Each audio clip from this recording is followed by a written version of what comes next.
I should have ignored the way she looked at me that morning. Just a quick glance over the rim of her coffee cup, barely a second long. But I didn't.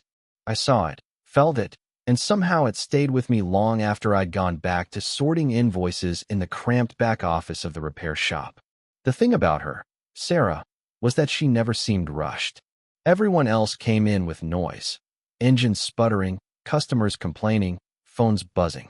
But she carried this strange calm, like the world slowed down around her. Even now, I can picture her leaning against the doorway, sunlight cutting down the side of her face, her fingers wrapped around a mug too big for her hands.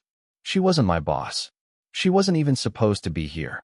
She was just visiting her cousin, my actual supervisor, while her own place was being renovated.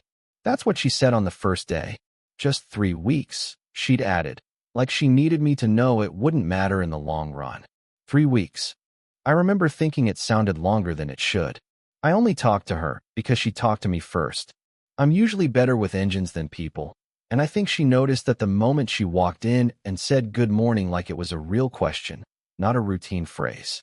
She waited for an answer, held eye contact for a second too long. I didn't know where to look.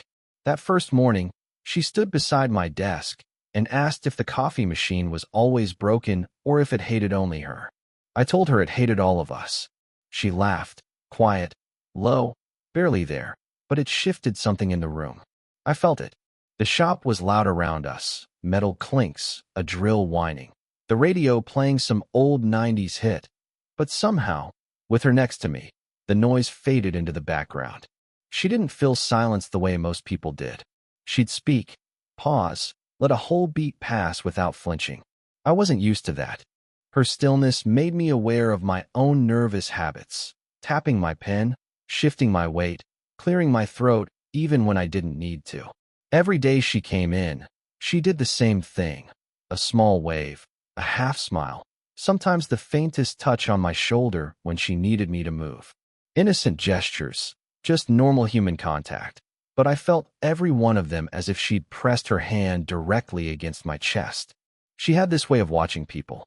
She didn't stare, she observed, like she was collecting pieces of me without asking permission. And I didn't stop her. This morning was different, though. I was fixing a jammed receipt printer when I realized she'd been standing behind me without saying anything. I only noticed because her perfume, something warm, like sandalwood and citrus, brushed against me before she spoke. "You're good with your hands," she murmured. I froze. Not dramatically, just a small, involuntary pause. My thumbs hovered over the plastic casing, my breath tightening for half a second. Her tone wasn't suggestive exactly, but it wasn't neutral either. When I turned, she was closer than she should have been. Not inappropriate, just close. Her cousin was in the garage arguing with a supplier over the phone, so it was only the two of us in the office. The hum of the old shop fridge filled the silence between us. She didn't step back. "Sorry," she said finally, smoothing her sleeve like she needed something to do with her hands. "I didn't mean to interrupt. I was just watching you work." There was a pause, a small, heavy one. Then she added, softer, almost under her breath, "You focus so intensely. It's interesting." I didn't know what to say. I think she saw that, my uncertainty, the heat rising in my face, because her lips twitched like she almost smiled but changed her mind. "You don't have to reply," she whispered. "Just come here a second." My heart dropped. Or rose. I still don't know. She stepped back only enough to give me space, her eyes flicking briefly toward the hallway where her cousin's voice echoed faintly. "I won't tell her," she said, quietly, deliberately, like she was offering a moment neither of us had asked for. And the worst part is, I still don't know what she meant, or why I keep replaying that exact whisper every time I close my eyes. The next time I saw her, the shop felt colder than usual. Rain had followed me in, dripping off my jacket and forming a trail across the office floor.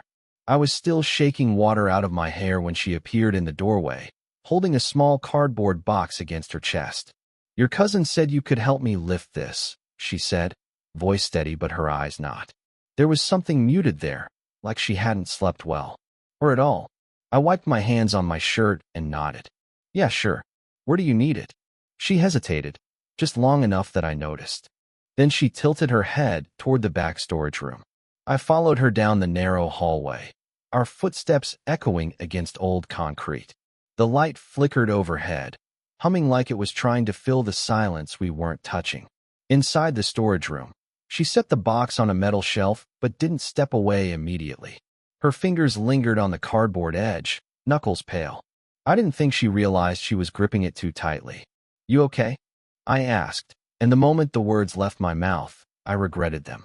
Too personal, too direct. She blinked. Then she loosened her grip and rested her hands in front of her, one thumb brushing the other. "I'm fine. Just long night." She didn't elaborate. I didn't press. But she wasn't fine.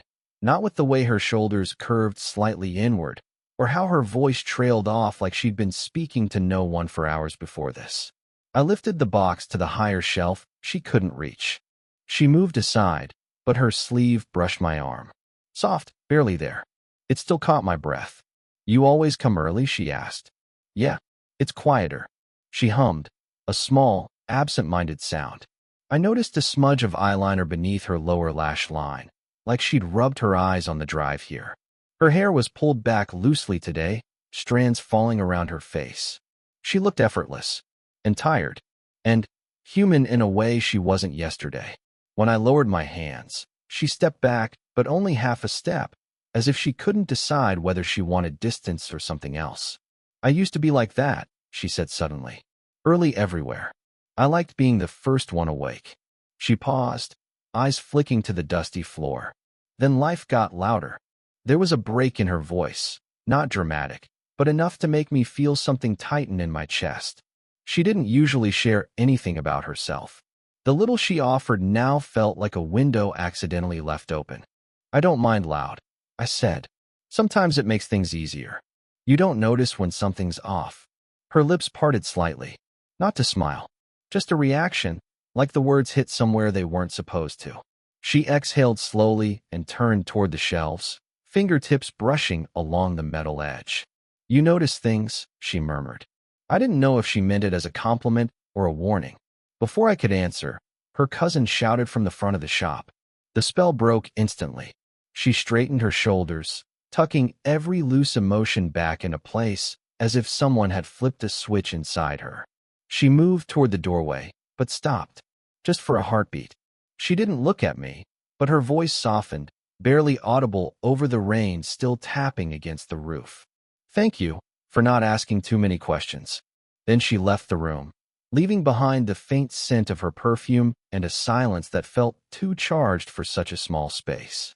I stood there longer than I should have, staring at nothing, replaying the way her voice had dipped on that last line, wondering why it felt like she'd shown me something she couldn't take back. The storm had been pushing against the shop windows for an hour before her cousin finally gave up and closed early. The others left quickly, eager to outrun the weather, but she stayed behind, claiming she needed to finish something on the computer in the office. I stayed too, not because I had work left, but because she was still there, and because the rain made the world outside feel too sharp, too intrusive. The shop felt strange when it was empty, quieter, darker, like the building exhaled once everyone was gone. I found her in the office, sitting at the desk with her hand pressed to her forehead, the desk lamp casting a warm patch of light across her face. "You don't have to wait," she said without looking up. "I know," I said. "But your cousin said I should check the inventory logs after he left." She lifted her head. Her eyes were tired again, not the kind of tired that comes from work, but the kind built from weeks of something wearing at you in the background. She pushed her glasses up her nose, and the gesture made her look softer, almost younger. "Sit," she said, nodding toward the chair across from her. "I don't like being here alone during a storm." It was the first time she'd admitted needing anything from me. I sat. The storm cracked outside, rattling the windows. She flinched, not visibly, just a tiny jump in her shoulders. I pretended not to notice, but she caught me looking and gave a small, embarrassed shake of her head. Ridiculous, right? A grown woman, afraid of thunder. "It's not ridiculous," I said. "It's human." That made her laugh, quietly, but her eyes didn't leave mine. Something flickered there, uncertainty, maybe, or recognition. A moment later, Her phone buzzed on the desk. She turned it face down instantly, too quickly, her jaw tightening. The screen had lit up long enough for me to catch a name I didn't recognize. She noticed that I noticed. "It's no one," she said quickly, reaching for the keyboard. "Just someone who used to matter more than he should have." She didn't owe me an explanation. She knew that. So why give one? The rain grew louder, drumming against the roof like restless fingers. The desk lamp flickered, and she inhaled sharply. I stood and checked the breaker panel, even though I knew it wasn't the issue. When I returned, she was sitting with her hands folded tightly, her knuckles white. "Storms make me feel trapped," she admitted, eyes on the floor. "Like I can't move until they're over." She looked up again. The air between us felt too still, too close. "Is it okay if I stay until it settles?" I asked. Her lips parted, then pressed together like she was weighing something she didn't want to say out loud. "I actually wouldn't mind that." I took the seat beside her this time, not across. She didn't comment. She didn't move away either. Our chairs were close enough that I could hear her breathing, steady, controlled, but deeper than usual. Her fingers brushed mine when she reached for the notebook on the desk. It wasn't an accident. Or maybe it was, but she didn't pull away. I felt everything in me go still. She noticed. She always noticed. "It's just the storm," she said, but her voice wasn't sure. "People get weird during storms." I opened my mouth to respond, but another flash of light filled the office, and she exhaled sharply, leaning just slightly toward me, instinctively, before catching herself. Her hand hovered halfway between us, indecisive. She looked at me like she was on the edge of saying something reckless, something neither of us could take back. Then the phone buzzed again. She closed her eyes. Whatever might have happened in that breath dissolved. When she finally opened them, she whispered, barely audible, "Don't move." And I didn't. Not even when her hand drifted closer, stopping a single inch from mine, suspended there like a question neither of us was brave enough to answer. The storm finally eased, but neither of us moved. The silence that followed wasn't relief. It was heavier, almost physical, like the air had thickened around us. Her hand was still hovering close to mine, that impossible inch of space that felt louder than any touch. She was staring at the desk, not blinking, not breathing fully, just thinking, or fighting something. I swallowed, the sound too loud in the quiet. "Are you okay?" She let out a soft, ironic breath. "You keep asking me that. Because you don't answer it." That earned me a long look, the kind people give when they're deciding if they should tell you the truth or walk away from it. Her eyes lingered on my face, as if studying the shape of a thought she couldn't name. Then she looked down at her hands. "This isn't normal," she whispered. I didn't know if she meant the storm, the closeness, or the way her fingers kept flexing as if they wanted something and were terrified of wanting it. "I know," I said, "but we're not pretending very well either." A small, pained smile touched her lips. "You're too young to sound this perceptive. And you're too smart to act like you don't feel it."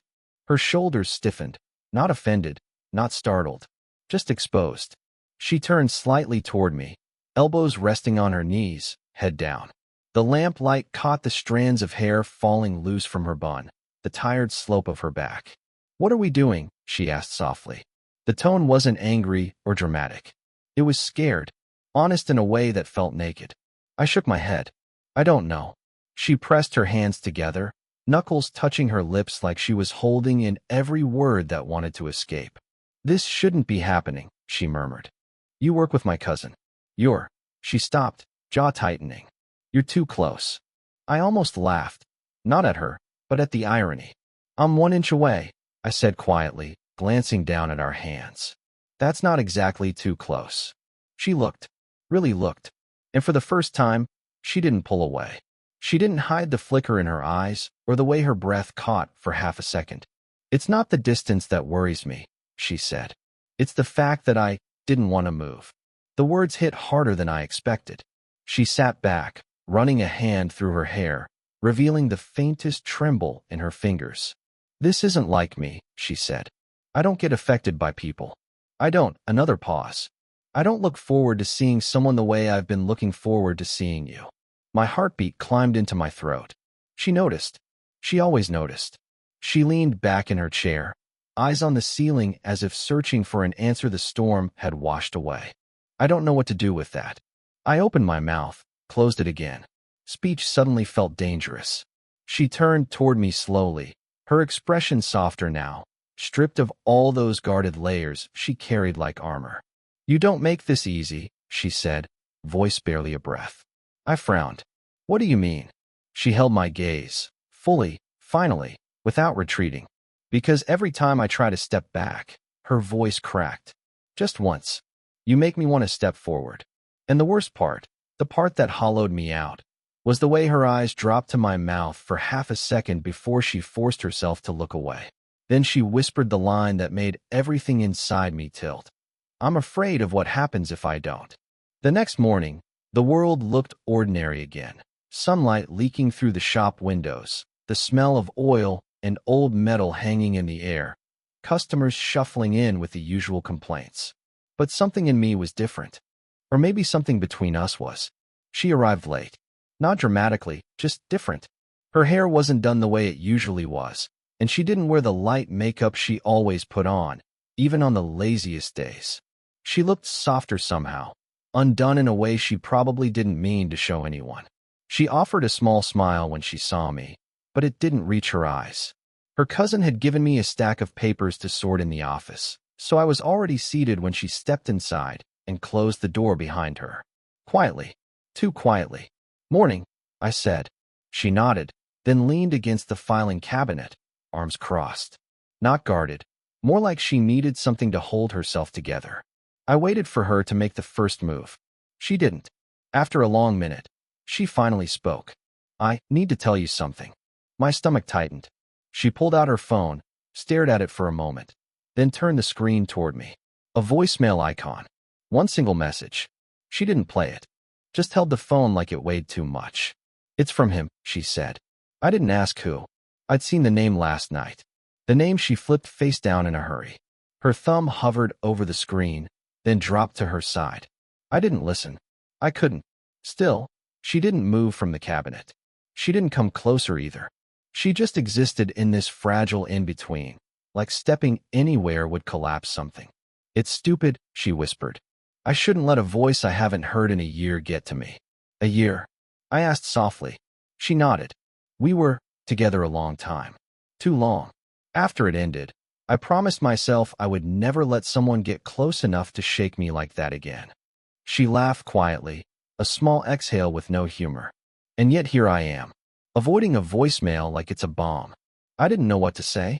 My heart felt too big in my chest, too heavy, too full. She noticed that, too. "You remind me of him," she said suddenly. The words landed like cold water. But before I could react, she shook her head fast. "Not who he became. Not the part that hurt. You remind me of who he was in the beginning. Kind. Quiet. Not trying to impress anyone. Just present." I didn't breathe for a moment. She stepped forward, just one slow step, her fingers grazing the edge of the desk as she passed it. "That's why I've been pulling back. Not because of you, because of what you stir up." Her voice lowered, almost breaking. I wasn't ready to feel anything real again. The room felt too small, too intimate. Every sound from the shop outside faded until all I could hear was her breathing. "I'm sorry," she said finally. "I should have told you earlier." I shook my head. "You don't owe me anything." She gave me a look, soft, wounded, almost grateful. "Maybe I don't, but I wanted to." Then, like something inside her unlatched, she reached into her pocket and pulled out a photo, an old printout, edges worn. She handed it to me gently, her fingers brushing mine on pupos this time. "That's who I used to be with," she said. "The version of him I once loved." The man in the photo looked nothing like me. Not really. But there was something in his eyes, something still, something young, something hopeful, that I recognized. I could feel her watching my reaction as I stared at it. When I finally lifted my head, her voice was barely above a breath. "Please tell me I'm not making the same mistake twice." The shop was almost silent by closing time. That strange, hollow quiet that only shows up after a long day. Her cousin had left early again, muttering something about picking up his kids, and for once, Neither of us tried to fill the empty space he left behind. She was sitting on the old leather couch in the break room, elbows on her knees, fingers knotting and unknotting slowly. The photo she'd shown me earlier lay on the table between us, not forgotten, but no longer the center of the room. I sat across from her. Not close, not far, just where I needed to be. For a long moment, neither of us spoke. Then she inhaled, like she'd been holding her breath all day. "I didn't come here to make anything complicated," she said softly. "You didn't," I replied. She let out a small, incredulous laugh. "You really believe that?" I shrugged. "Complicated doesn't always mean bad." She looked at me, really looked, like she was trying to see if I meant it or if I was just saying something comforting. Her eyes softened a little, but not enough to erase the tension in her shoulders. "I should have told you about him sooner," she said. "About the voicemail. About the way it shook me." "You did," I said. "When you were ready." She stared at her hands. "And you didn't run. Was I supposed to?" She didn't answer, but her throat worked in a tight swallow. The storm the night before had made her seem fragile. Today she felt stripped down. Honest in a way we hadn't earned, but somehow got anyway. She leaned back against the couch, head resting on the cushion. "You know what scares me?" she whispered. I waited. This, she gestured between us, her fingers trembling more than she probably realized, "isn't just some moment. It feels like something I can't undo." I didn't move, not wanting to break the fragile thread holding us in place. "Then we don't undo it." Her eyes flicked to mine, startled by the simplicity of it. "I'm not asking for anything," I added. "Not a relationship. Not a promise. Just honesty. Like this." I motioned to the space, the quiet, the rawness. She exhaled, slow and shaky. "I can do honesty," she said, "but I can't do fast. Or reckless. Not anymore. I know. And I don't want you to misread what this is." I leaned forward, elbows resting on my knees. "Then tell me what it is." She looked at the ceiling, blinking once, twice, like the answer had weight. "It's something I don't want to walk away from," she said finally. That was enough. More than enough. I stood and crossed the small space, sitting beside her. Not touching. Just close enough that she could feel my presence if she wanted it. The couch dipped under the shift of our weight, and she felt that too. Her breath hitched. Slowly, painfully slowly, she turned her hand palm up on the cushion between us. Not reaching, just offering. I placed my hand in hers. No rush. No pull. Just a quiet acceptance that felt heavier than any confession.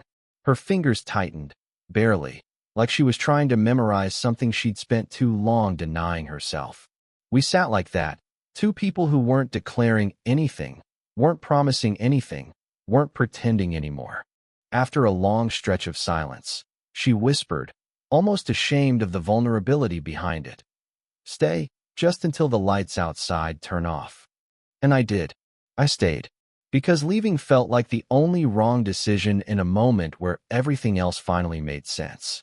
I'm telling this from a distance now, months later, when the sharpness of those nights has finally softened into something I can hold without shaking. It's strange how, at the time, everything felt like the end of the world, yet looking back, it was really the beginning of something neither of us knew how to name. I remember the version of me who walked into her life back then. Guarded, careful, too used to pretending I didn't feel things deeply. And she was someone who had been hurt enough times to build quiet walls. Not the loud kind that warned people away. Hers were gentle, polite, the kind that made you think she didn't need anything from anyone. That was the lie she lived in. The truth is, we were both lonely in ways we didn't know how to admit. Those moments, those silences that felt heavier than words, changed us. The night she finally spoke, the night I finally stayed, those weren't dramatic scenes. There were no grand confessions, no sudden kisses, no cinematic rainfall. Just two people sitting too close, breathing the same air, scared of ruining something they didn't even fully understand yet. But something shifted. She stopped pretending she didn't care. I stopped pretending it was easy. And together, we just allowed the truth to exist. If I'm honest, that was the first time I understood that love doesn't always arrive with fireworks. Sometimes it comes in like a slow tide, pulling you in before you realize you've stepped too far into the water to go back. I saw the change in her first. She smiled differently. Not wider, softer, like she was letting herself hope again. And when she looked at me, it wasn't with that guarded hesitation. It was with recognition, like she finally saw someone choosing her without her having to ask. But the bigger change was in me. I learned that love doesn't demand certainty. It just asks for presence, for showing up, for sitting with someone in their quiet, in their confusion, in their fear, and still choosing to stay. We didn't become perfect. We didn't suddenly figure each other out. We still had questions, doubts, and the occasional moments where the wrong memories tried to pull us back. But we walked forward anyway. And somehow that was enough. Even now, when I look back at that specific night, the one where everything shifted and nothing was said outright, I realize that was the moment we stopped running. That's when we let the story write itself instead of trying to control it. What changed? Her heart learned to trust again. Mine learned to open. And our silence became something safe instead of something scary. If this story made you feel something, let me know in the comments. Would you want more stories like this?